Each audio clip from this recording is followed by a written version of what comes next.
Well, unfortunately, this is one of my favorite topics to speak on, and I speak to many people about it, friends.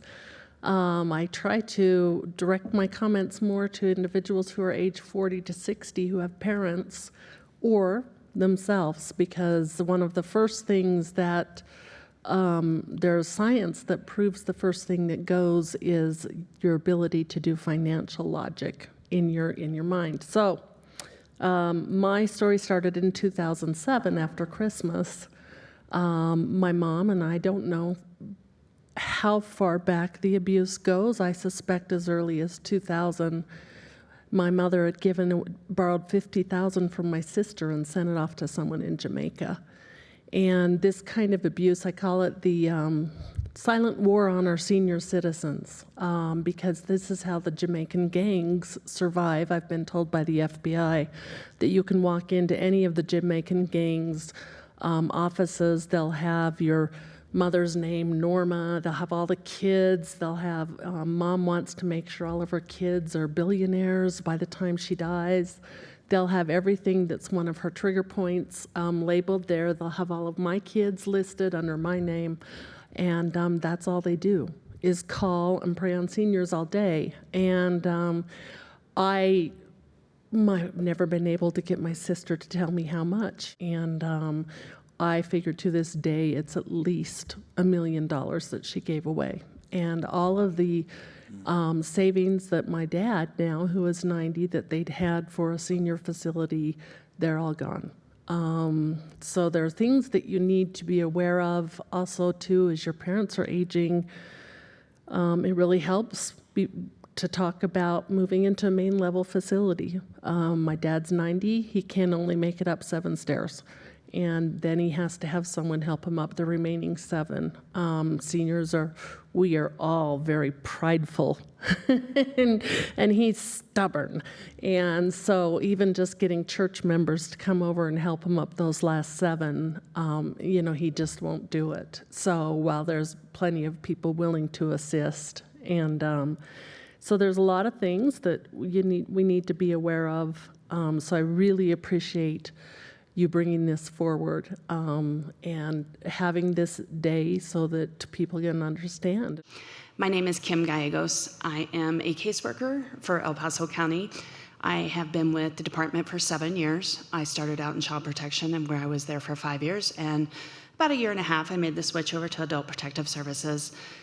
And it has been a pleasure to work with the elder population and to try to maintain them comfortably in their homes by least restrictive measures. I would like to share a success story with you that was a little different. In this particular situation, I had a gentleman in his late 80s. He is hard of hearing, and English is his second language.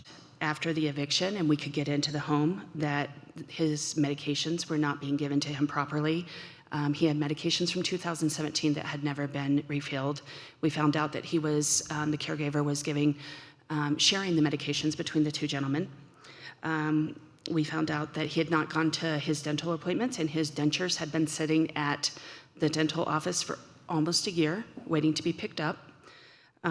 We found out that the bedroom doors had fingerprint access only by the caregiver, meaning my gentleman would be locked in his room when the caregiver and the other gentleman went out into the community. So it was very unsafe. We also found that there was exploitation going on.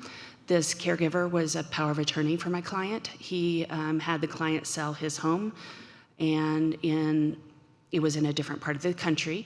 And within 3 months, $70,000 was gone, all into the caregiver's account and to the caregiver's bills.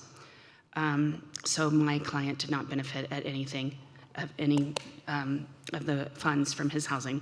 This put him at a great risk and required him to go on to Medicaid. We were able to get this gentleman moved into the PACE program in under 2 weeks. He is now in a memory care facility. He is doing excellent. He now has his new dentures. He now has new hearing aids, and we have found that he can speak perfect English as long as he can hear. We searched for family members, and another very sad thing that we found out when we found family members. They had been told that he had passed away in 2015 by the caregiver. They had no idea that he was still alive. They are all in another part of the country and did not feel that they, due to their own age, they could not take care of his needs. And they have spoken with a pro bono and guardian, and they are very comfortable with staying in touch with her and continuing to support him and talking with him from afar. And that's it. Thank you.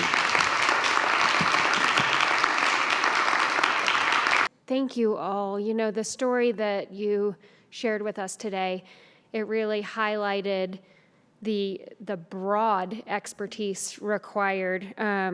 You needed to pay attention to legal implications, financial implications, clinical knowledge, some program and policy, and also be aware of the community agencies and organizations that you could have come alongside you.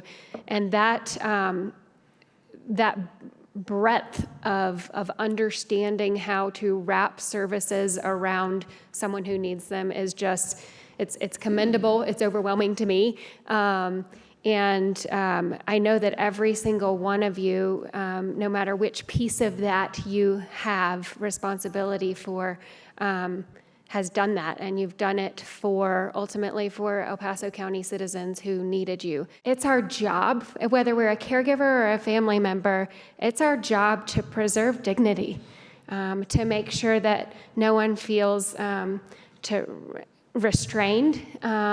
You can go into the technical details of that, but to preserve dignity. And sometimes it does mean having the tough discussions about when to take away keys or whatnot, but the focus has to be on preserving, allowing the greatest generation at this point to have their freedoms, have their dignities, and stay safe, and contributing members of society to the degree that they want to be. So I am honored to have moved this today, and thank you very much for all of your work.